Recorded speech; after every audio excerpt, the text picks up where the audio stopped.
I don't know if you guys know that I moved from LA 2 years ago, so I'm still kind of adjusting to the move. My kids have not adjusted at all. They keep talking about moving back here. Unfortunately, we sold our house already, so I'm not sure how we're gonna make it happen for them, but I told them they're welcome to move back here when they go to college. And I think Scripps College, I was telling Wendy that this is a perfect choice for my daughter because she would love going here. So I'm gonna encourage that. So now I live in Woodland, California, which is north of Sacramento. But I think a lot about LA, and I just finished writing an essay about my garden in LA and when my daughter and I were raising monarch butterflies while we were down here. So I'll read this essay later after my talk. I want to share it with you. It's going to be published in an anthology called Love Can Be, and it's to raise money for organizations that support animals and take care of animals. So I'll share my essay with you later on tonight. But because I just wrote this essay about monarch butterflies, transformation has been on my mind, the process of transformation. And I feel like a monarch butterfly myself. Like I feel that I went through that process of metamorphosis and how I transform from being this undocumented child immigrant to being a writer, a professional writer. So it's been a transformation, and it was a long journey towards that transformation. But I'm really glad about all these experiences that have shaped me and turned me into the person that I am today. So I want to start my talk today by talking a little bit about one of my inspirations. One of the women that I admire the most is Frida Kahlo, because she's such an expert on transformation. She was able to transform her pain into art, which is something that I try to do with my own work. A lot of times when I set out to write the story, I don't really think about what happened, but how it felt. And I try to process all of those emotions and transform them into a story, into art. And so that's something that Frida did a lot with her own work, that she used her pain as a way to transform it into something that she could share with us and leave behind as her legacy. And as you know, she had a very difficult life, and she went through many hard circumstances, but she didn't let that defeat her. She just kept fighting and kept going. And also, I feel that one of the things I have in common with her was that whenever she wanted to create, she would turn inward to find the image inside of her, to find the story that she wanted to create. She always used herself as a way to create from that space. And that's what I do with my own writing as well. I think that's why I turn to memoir, because when I think of stories, I always turn inward to find the story inside of me. So in a way, when I think of her with her self-portraits, I think of her as a memoirist as well, because a memoir is a self-portrait. So that's what she did, and that's kind of what I do. To study oneself is a very an eye-opening experience, and I really feel that she got a lot out of studying herself, and I'm finding that process very healing and very cathartic too. And this is my favorite painting of hers, the two Fridas, because of that exploration of her identity, that double identity and being two people at the same time. And I often felt the same way growing up. I always felt I was two people. I had these two identities. There was the Mexican identity, there was the American identity, and it was a very painful process to transform into these two people and be able to rotate in and out of these two identities and be able to find my place too in each one, because for a long time I always felt like an outcast. I felt like an outcast in the Mexican community, I felt like an outcast in the American community, and it's taken me a long time to finally find my place in both and to be able to rotate in and out of both cultures. So in my writing, I explore a lot my two identities, and I explore the two women that I am, the two sides of the same coin. So my writing has been my vehicle for transformation. So that's kind of what I want to talk about tonight, as writing as an act of transformation. And specifically writing memoir, I feel that writing memoir really pushes you to transform, to transcend, and to grow as a person, because the process of writing memoir forces you to look at yourself and to really confront your feelings and to go to some very dark, uncomfortable places. It forces you to become vulnerable when you're writing about yourself. It's exposing you in a way that makes you feel like you're standing naked before the world.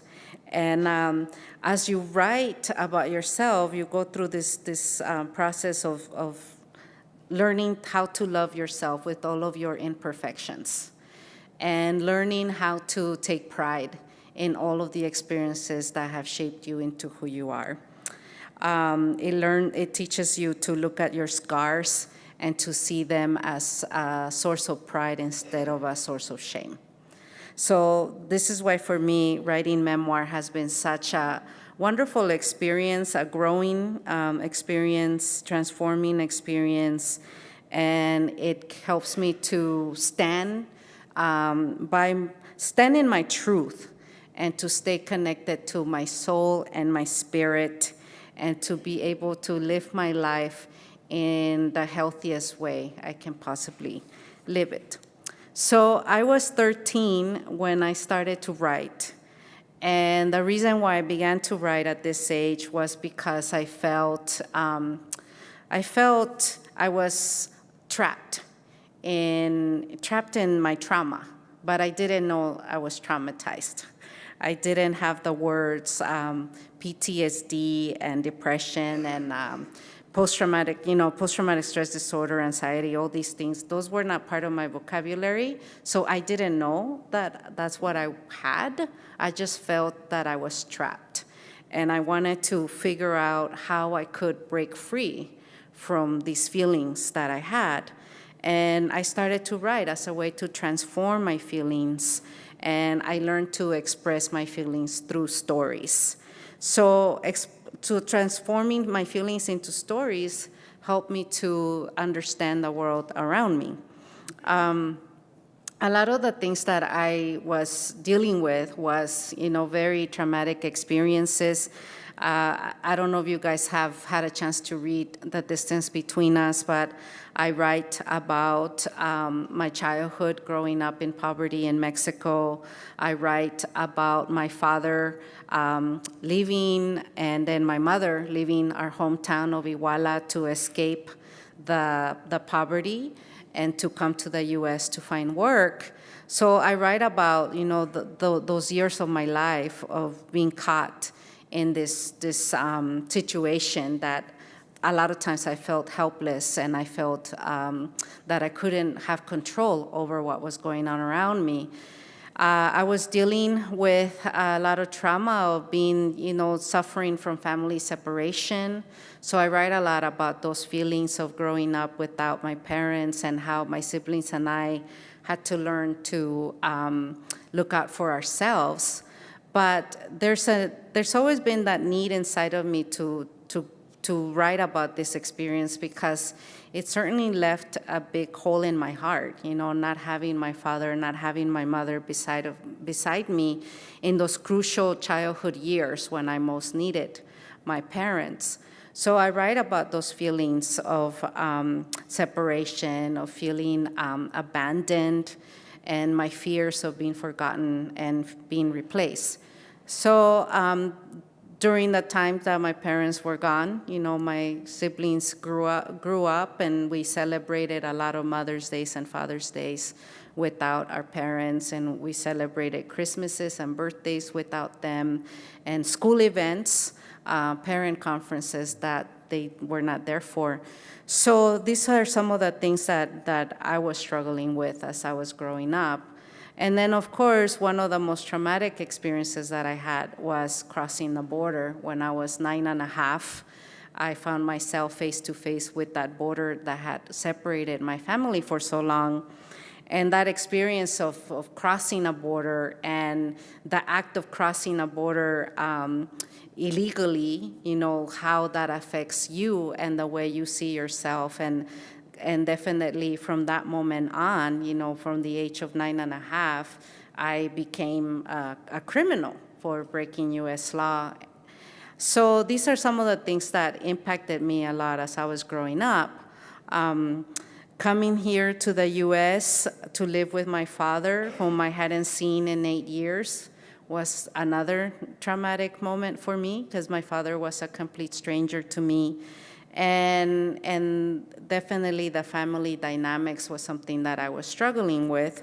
So I talk a lot about that in my work, about family dynamics and the consequences of family separation and how immigration impacts the relationships with parents and children. I also write a lot about the complications outside of home, learning to overcome barriers that continue to present themselves, like language barriers, cultural barriers, all of those barriers that we needed to face. So while my father drowned his sorrows in a can of Budweiser, I wrote stories. I wrote stories about all of these things, all of my feelings, as a way to transform myself from being a prisoner of my trauma to someone who was free and liberated. So on a personal level, this is how my writing helped me to transform myself and to heal me from all these experiences. One of the questions, or many questions that I had as I was growing up, were questions like, who am I? Where do I belong? What does the future hold for me? And will I ever find my place in America? So these were questions that I would explore in my writing.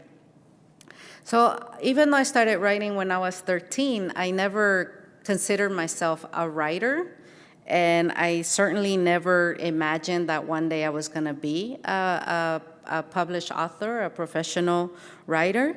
I loved writing for personal reasons, but it wasn't until I got to Pasadena City College that the possibility of having a writing career was presented to me. And this was because I met this professor, my English professor at PCC, Diana Savas. She was the first teacher to ever tell me that I had writing talent. She was the first one to tell me that my stories matter. She was the first one to tell me that I could become a published author. And she was the first one to introduce me to works by Latina authors. So she gave me books by Elena Maria Viramontes and Sandra Cisneros, who became my literary hero. She introduced me to Isabel Allende and Julia Alvarez. And every time Diana gave me one of these books, she would tell me, if Sandra Cisneros can do it, you can do it. If Isabel Allende can do it, you can do it. So it was because of this teacher that I began to create that dream of one day being able to write my stories and share them with the world by becoming a professional writer. So at this point, there was the next transformation that happened for me, where I wasn't just writing for personal reasons, but now I was writing for more as a way to turn it into a career, turn my passion into a career. So from Pasadena City College, I went to UC Santa Cruz to pursue that dream of being a published writer. And of course, going to UC Santa Cruz, where at the time, the Latino student body was very, very small, I experienced a lot of feelings. Mostly I was very confused and lost and unsure about what was going on, very disoriented. But mostly I experienced a lot of fear. I was afraid. I was afraid of not knowing how to be a university student because I was the first one in my family to be one. I was afraid that my community college education hadn't prepared me for the work at the university. I was afraid of not being able to live away from my family, and afraid that the distance was going to damage our relationship more than it was already damaged.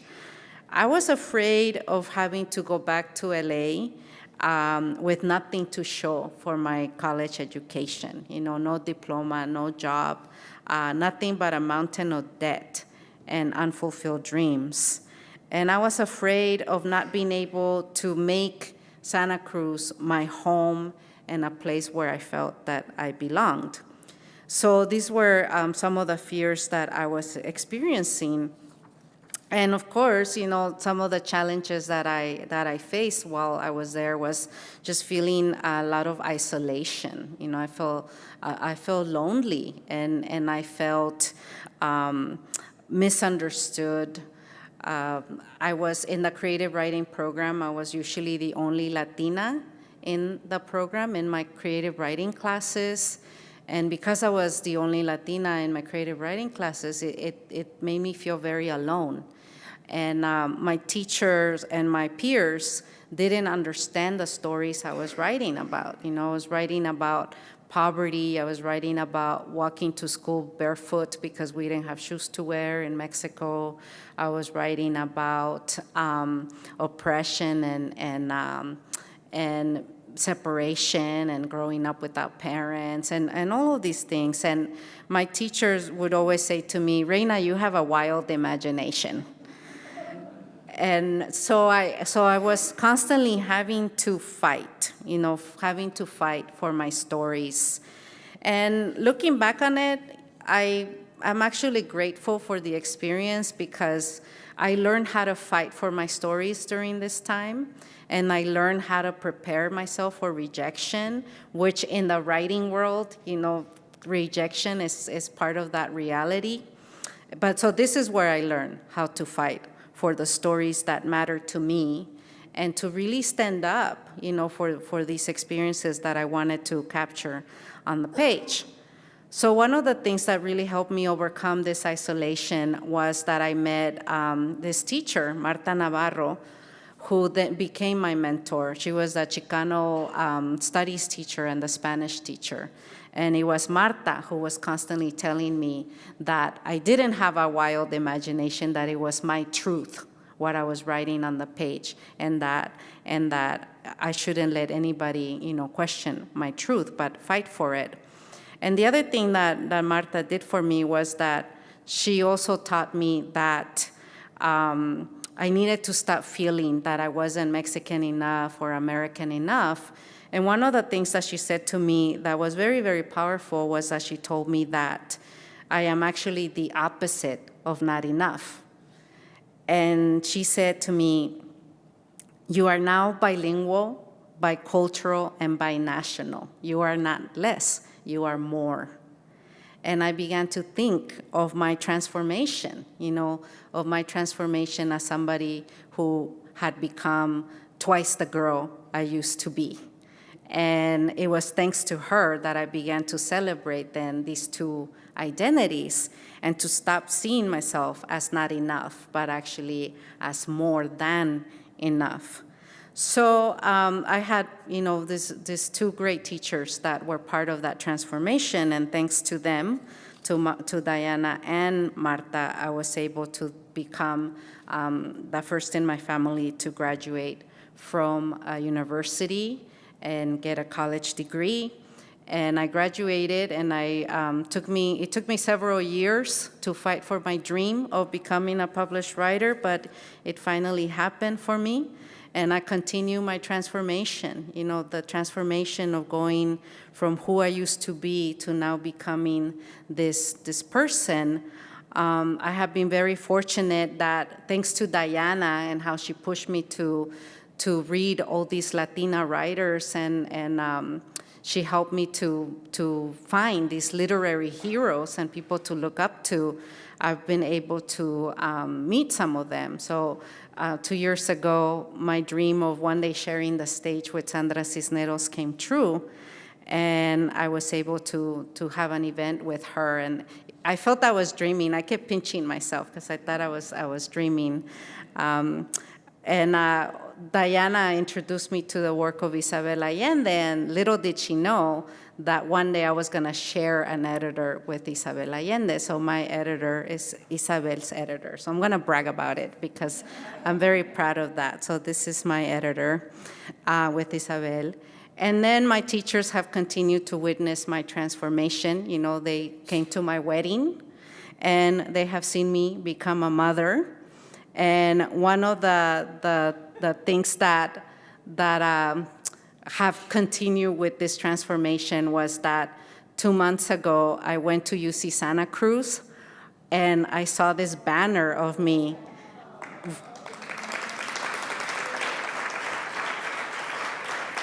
And this banner, they put it up right outside the dorm where I stayed.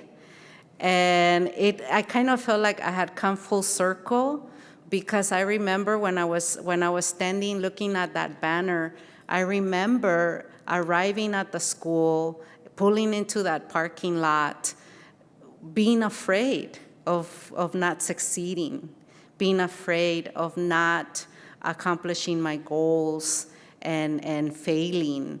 And that banner, when I saw it, it represented the dream. It made it real, and I felt that I've come full circle. You know, this is where my journey had taken me, and now I've come here. So this is something that just happened as part of my continued transformation. So today, you know, as a writer, a successful published writer, I continue with writing as transformation, but now I'm also looking at the social transformation and how writing has allowed me to fight for my immigrant community. You know, it's through my writing that I advocate for my community. It's through my writing that I educate people about immigration, about the complexities of the issue.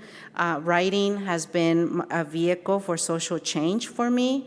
And through my books, what I hope to do is to invite readers to walk in the shoes of an immigrant and to see the world through our eyes. And that is how, you know, I have been able to use my writing to change the world, to change the community I live in, to change the country that I live in. So this is why I continue to write, and this is why I hope that I, you know, continue to write books that matter and that create a positive change in the world that I live in. So I'm gonna wrap it up by reading to you the last two paragraphs of my epilogue in the new book, A Dream Called Home. I continue to write for the same reason I first put pen to paper when I was 13 years old: to remember, to understand, to give meaning to my experiences as a Mexican immigrant and woman of color. I have been blessed with a successful writing career, but what I'm most proud of is that my books have landed in the hands of thousands of young people whom I hope to provide with a little inspiration for their own journeys. I wish to tell them, yes, the dream still exists, despite those who have tried to take it away from us. It is worth fighting for. Now more than ever, I am determined to write and encourage others to write stories that celebrate the resilience and tenacity of the millions of immigrants in the U.S. who fight every day for their dreams, for their right to remain, for their stories to matter. I hope that by telling our stories, we will help make the U.S. a place where we value our commonalities and respect our differences, where we celebrate the diversity that makes this country strong and unique, where every one of us, regardless of where we come from, knows that we belong and that we are enough. Okay. Thank you.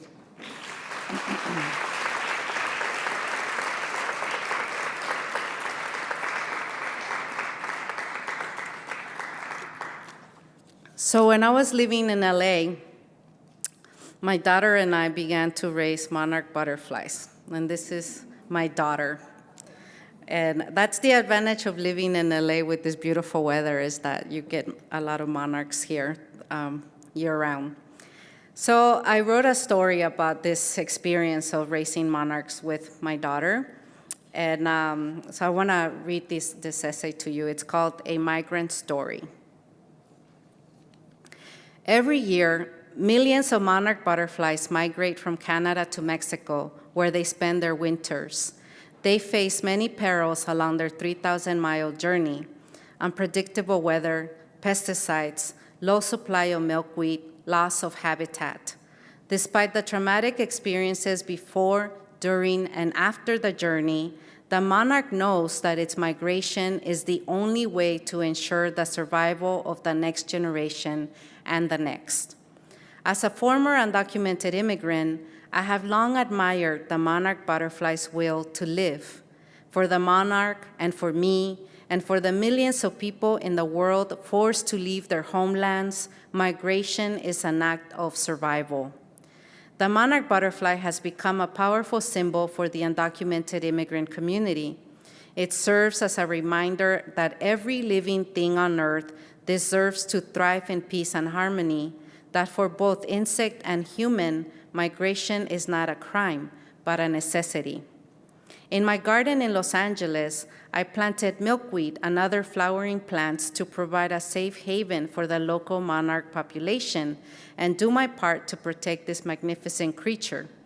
I shared my love of gardening with my daughter Eva, who was 7 years old, and while we weeded or planted bulbs, I would talk to her about the plight of the monarch population. I told her that 20 years ago, over 1 billion monarchs would make the journey south. Now their numbers are at the lowest they've ever been. Like all migrants, their struggle to survive is harder today than ever before. We humans are plowing away more and more land and leaving no room for milkweed or nectar plants, spraying harmful pesticides on our farmlands, and cutting down the forests where the monarchs spend their winters. Something needs to be done, I told my daughter. Eva said that she would grow up to be an entomologist. I'll save the monarchs, she declared. She squealed in delight every time a butterfly visited our garden. I explained to her that they were laying eggs in the milkweed we planted for them. When we watched the documentary about butterflies, Eva could no longer wait until she grew up to save them. She had to start that very day with our local population.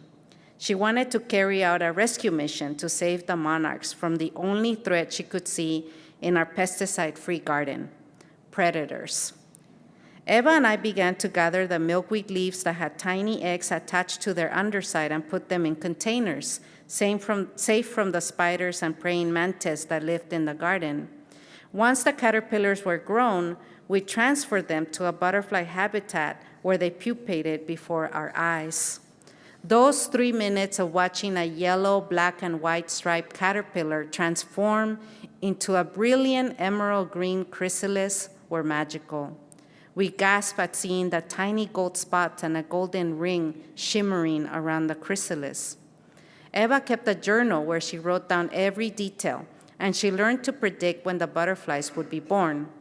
During the next 10 days, we watched in awe as the chrysalis became transparent until we could see the black and orange butterfly nestled within. We released the new butterflies in the garden the same day they were born. To Eva, every butterfly was a girl, and she always gave them names. We would wave goodbye and wish them a safe journey. Bye, Pearl. Bye, Sunshine. Come visit soon, she would say. Standing beside my daughter, I felt connected to her through this shared experience. We had been part of the cycle of life of this precious insect and bore witness to its metamorphosis. One September day, one of the caterpillars did not attach itself securely enough to the roof of the butterfly habitat. In the middle of pupation, the chrysalis fell to the floor, and when we found it, one side was flat. My daughter and I used tape to hang the cocoon as carefully as we could, but when the monarch emerged from its chrysalis, its right wing was shorter than its left. "I'm afraid we can't release it," I told my daughter. "She won't be able to fly." A healthy monarch had a difficult road ahead in her life, in her fight for life. A monarch who couldn't fly was doomed. "I will teach Buttercup to fly," Eva said. I didn't have the heart to tell my daughter that it was not possible. How could a human teach a butterfly to fly, especially one with a severe disability? Every day, Eva would take Buttercup out to the garden and place her on the butterfly bush to drink nectar and enjoy the sunlight. She would sit Buttercup on her index finger and raise her hand up and down to get wind under Buttercup's wings. Buttercup would take off into the air only to fall seconds later. Eva would pick her up from the grass and try again. For several days, Eva put out fresh orange slices for Buttercup, and when the sun had warmed the garden, she would take her out to eat nectar and practice flying. I watched from the window, wondering how to prepare my daughter for the inevitable. Buttercup would spend the rest of her too short life with us. She was never going to fly. This butterfly, like me, had been born to struggle, something that my own children knew nothing about. I had been born with a great disadvantage too, an undocumented child immigrant from Iguala, Mexico, a town where 70% of the population lived in poverty. No one thought I could escape the circumstances I had been born into, but I had. Just like the monarch leaves her home to give her offspring a chance, I had left the country of my birth, risked my life to cross the border, and made the impossible possible. I went from being an undocumented immigrant to a successful published author. Because of my own migration to seek a better life in the U.S., I spared my children the trauma of being born in a shack of sticks and cardboard, living without running water, walking around barefoot for lack of shoes, being hungry in every way.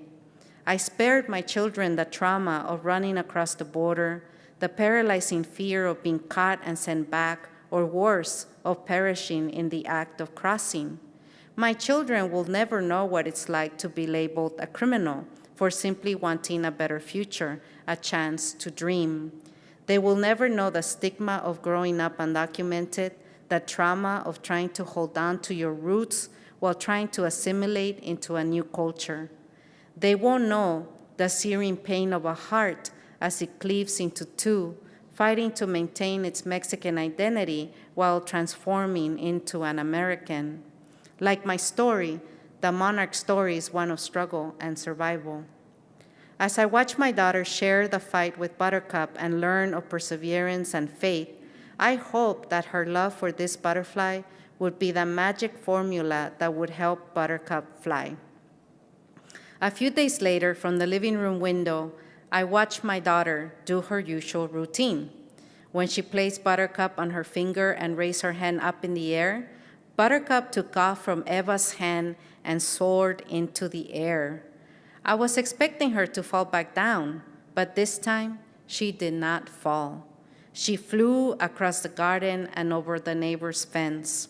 I rushed outside and watched as Buttercup disappeared from sight. Eva's face was full of triumph and pride. "She did it," Eva said. "She flew." "She did," I said. "She really did." I don't know where Buttercup ended up. My daughter believes that her butterfly defied fate and went on to have a fulfilling life. I was happy to know that at least for this one moment, my daughter might have had a glimpse into my life. She witnessed firsthand what it's like to rise above the circumstances one is born into and find the strength to survive. Thank you. All right. And this is a picture of Buttercup. And as you can see, her little wing, she's like Nemo. You know, Nemo had a tiny little fin, and this was our Nemo. But my daughter really believed that she could teach her to fly, and she flew. And it's such a special memory for me because as an immigrant parent, I struggled to find ways to connect to my American children. And this was one moment when I truly felt deeply connected with my daughter. And I felt that this experience had given her an insight into who I am. So I'm very grateful for Buttercup. Yeah. All right, so we're gonna open it up for questions, and we have a microphone here, so if you have a question, feel free to raise your hand, and then she'll come in and give you the mic. Years ago, we struggled with the power of the word, where a lot of people will refer as illegal. Now in California, you barely heard that. People refer undocumented. So how the power of words are transforming the acceptance of the undocumented community, and are we winning the battle despite of what's going on at the national level? Yeah, well, when I came here, the term illegal was what we used all the time. Even in Spanish, we say ilegales, somos ilegales. And now that phrase has definitely been more and more replaced with that term undocumented as a way to try to honor the immigrants and address their humanity, and it's the fight against labeling human beings as illegal. So I'm very grateful for that push. We're still fighting for that because there are people and newspapers that continue to use that term illegal and continue to use very, very negative, insulting terms when they talk about immigration and the way they talk about immigrants. But for me, I think it's important that we try to honor all human beings, and we try to respect who they are, and we respect them by talking about them in a way that gives them their dignity, You mentioned that you're looking for opportunities to connect with your American children. I'm just curious if you could expand a little bit more on that, if there's actually like a conscious disconnect that you feel with them, and if so, how do you begin to break, to bridge that gap that you may feel in that disconnect? Mm-hmm. Yeah, well, I feel a lot of disconnect because their childhood is so different from mine, completely different. And of course, I've had a big part in that, right? In that I have tried to give them a different childhood because my childhood was not very great, was a very painful childhood. And I want to spare my children that pain and that trauma. At the same time, then I end up finding myself not being able to connect with their experiences because I didn't grow up with that. So the way I try to bridge it is by these experiences where I feel that when I share certain experiences with them, it helps them to connect with me and me to connect with them. So one of the things I love to do is I like taking my kids to Mexico. I try to take them every year because it's my way of maintaining that connection to where they come from and teaching them to respect, to be respectful of my culture, to value it, and to see, the place where I was born, and for them to get to experience that. I feel that that's going to help us to remain connected and for them to understand me better. That's something that is really important to me, to foster that understanding and the respect for my culture. So those are some things that I do. Sometimes some of the things my kids don't like is that, I'm always saying, when I was your age, blah, blah, blah, blah, blah. And they really dislike that, especially with my daughter. She just turned 10, but when she was 9.5, I kept looking at my daughter and remembering that that's how old I was when I crossed the border. And I just cannot picture my daughter crossing the border because after 10 minutes of walking, she's like tired. And these American kids who don't like to walk, right? I mean, they complain. They just want to be driven around. So one time she was complaining about that. Like, why were we walking? Why couldn't we get in the car and drive? And I said, when I was your age, I ran across the U.S. border. You could walk. So that's what they hate that whenever I'm comparing. And they know that they're never going to win the argument because I'm always going to have a sob story to tell them, Yeah. Thank you first for sharing your stories with us. They're incredibly powerful. Last year, we co-taught a first-year seminar, and we used The Distance Between Us. And it was a really powerful memoir, and students, even students who didn't have, sort of that kind of experience, really sort of found it really intense and revealing. And I think one of the questions that came up for us was sort of thinking about, imagine writing this narrative, and as you talked about, you're exposing your vulnerabilities. How did that influence or affect the relationships with the people you wrote about if they read the memoir? Yeah. Well, my sister's right here. You can ask her how she felt. But I think my siblings appreciated the story because when I was writing the book, I was very, very conscious about not just writing about myself. I wanted to capture our journey, not just my journey. So they were an important part of the process for me, that I was very aware of what I was writing, and I wanted to write about them as much as I could, especially my sister, because I wanted to honor everything that she did, when we were children, and the way that the sacrifices that she made and how she was taking care of us, and keeping our hope alive during this time. So in a way, for me, it was honoring them, honoring what my family had gone through. And I specifically wanted it to be about an immigrant family to bring attention to the fact that it is a family. When we talk about immigration, a lot of times we only talk about it as if it only affects the individual immigrant, when in fact it affects the entire family. So I wanted the book to be about family, about that distance, and all the different forms of distances that are created by immigration.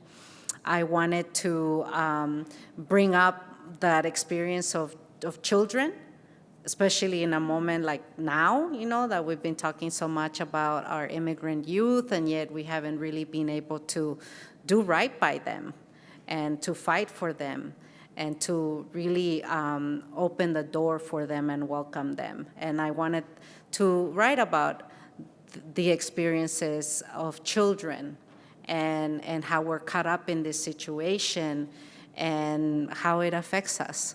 So these were some of the things that I was writing, but I know that my siblings were very supportive, and that's what mattered the most to me. Fortunately, my mother was also supportive, and my father passed away while I was writing the book, so he never got a chance to read it, but I hope that I was able to honor him.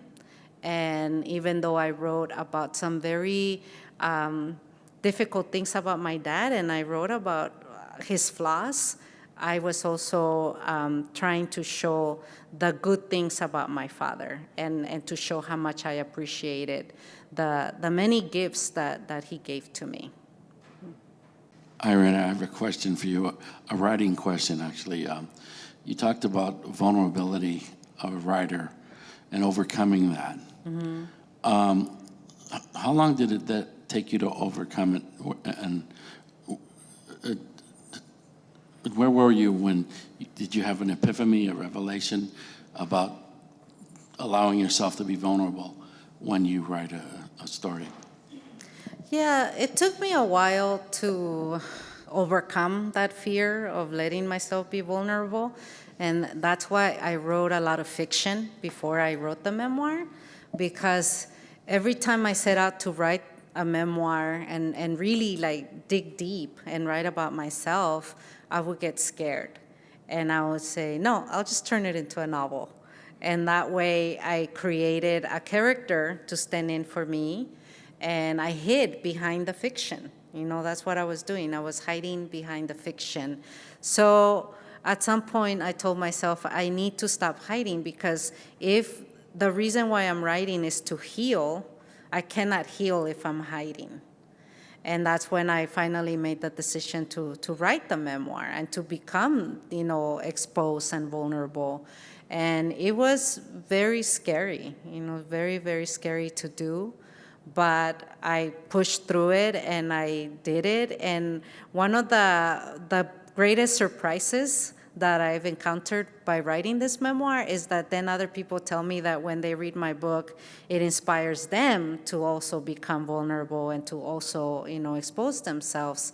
So it's an important lesson to learn, you know, that sometimes when we're afraid of doing something and we manage to overcome our fears, we actually find other people that had those same fears and who you have inspired to then, you know, be brave and confront those. So that has been a gift that the memoir has given me, that it taught me to push past my fears and to not let that vulnerability be a weakness, but to actually be a strength. Thank you for sharing how you felt insecure and maybe detached from your parents because of the separation.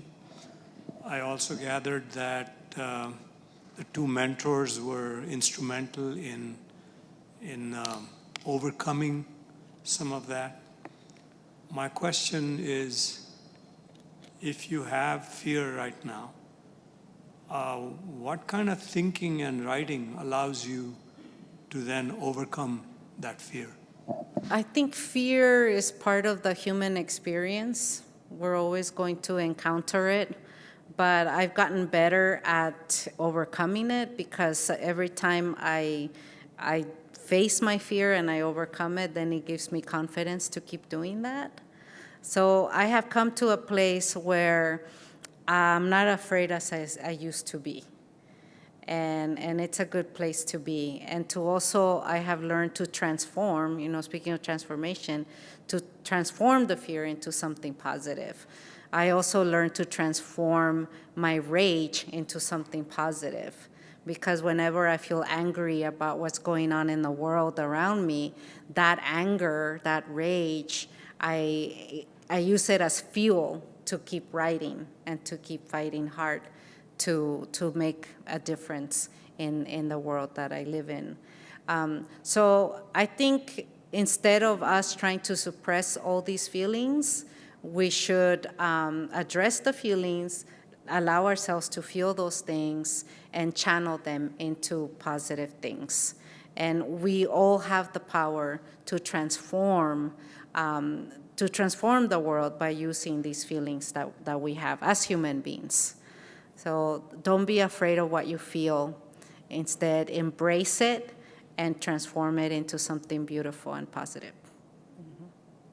Hi, thank you for sharing that story. I went ahead and brought my students, and I know I'm embarrassing you girls, but I wanted you to, I know the experiences that you had might be a little bit different for my students, but what kind of words of encouragement can you give them? Because it's not so different, okay, the way that immigrants, first-generation college students are seen.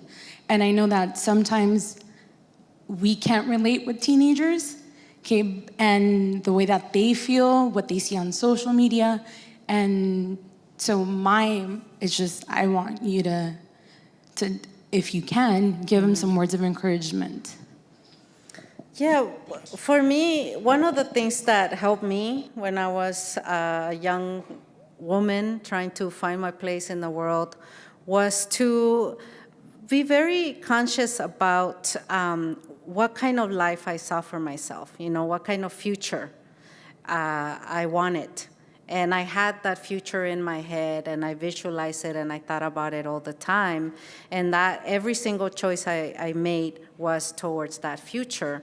And one of the things I understood very early on was that I couldn't think about my past and live my life full of regrets and thinking about, oh, I wish I could change this about my past. I wish this hadn't happened, the what ifs and I should haves and could haves. What I knew was that I couldn't change the past. What I could change was my future. And that was the power that I had. And that is what I focused on, just holding on to that power of making my future better than my past. So to me, that's important because when you think of that power, it keeps you from falling into this mentality of feeling helpless, that everything's helpless, that there's no point to it. It keeps you working and staying focused on what's important, and don't let go of that vision of the life that you want to have. Just hold on to it, and we have to learn how to weather the storm and go with it and never let go. That to me is the best thing you can do. Do not let go of that vision and that dream that you have for yourself.